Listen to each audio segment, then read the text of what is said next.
تو خوش نصیبی کہ ہمیں اپنی زندگی میں ایک مرتبہ پھر یہ سعادت نصیب ہو گئی ہے کہ جس مہینے کا لمحہ لمحہ قیمتی ہے، جس کی صبح شامی قیمتی ہے، جس کی ہر گھڑی ہر پل جو ہے وہ قیمتی ہے، وہ ماہ مقدس جو ہمیں اللہ رب العالمین نے اپنے فضل اپنی عنایت سے عطا فرمایا ہے۔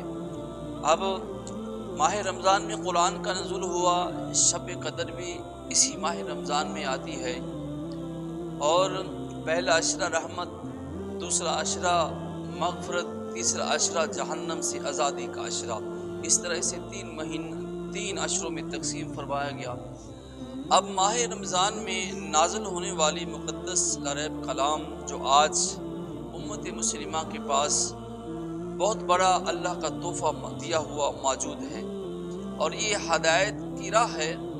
قرآن جو ہے وہ ہدایت ہے، قرآن مومن کے لیے نور ہے، اور قرآن بیماروں کے لیے شفا ہے، قرآن بھٹکے ہوئوں کے لیے راہ نجات ہے۔ کتنا پیارا انداز اللہ رب العالمین کے کلام کا ہے۔ اب اللہ رب العالمین نے اپنے بندے کو نماز کی تعلیم عطا فرمائی تو رسول مکرم نے نماز کا ڈھنگ طریقہ سکھایا۔ اب نمازی نماز میں ہوتا ہے اور قیام میں سورہ فاتحہ کی تلاوت کرتا ہے، گھر میں نماز پڑھے، مسجد میں نماز پڑھے، اگر باجماعت پڑھ رہا ہے تو بھی امام جو ہے سورہ فاتحہ کی تلاوت کرتا ہے۔ اب یہ سورہ فاتحہ اگر بندہ سمجھ کر پڑھے تو قرآن میں پڑھنے کا مزہ اور آتا ہے، یوں ہی بے دھیانی میں پڑھتا چلا جائے اس کا معاملہ الگ ہے۔ سورہ فاتحہ شریف جب بندہ شروع کرتا ہے، اگر تھوڑا سا اس میں غور و فکر کر لے، معنوی لحاظ سے بندہ غور و فکر کرے تو کیا کہنا ہے؟ اب اس کے 2 بڑے فائدے ہیں۔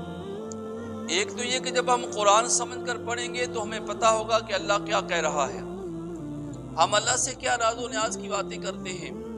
دوسرا فائدہ یہ ہے کہ نماز سے دھیان نہیں بٹے گا۔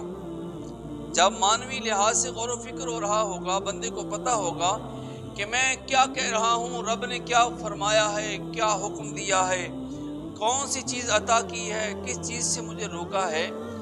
اور جب انسان کو اس طرح کا دھیان نماز میں ہوگا تو پھر نماز سے دھیان نہیں بٹے گا،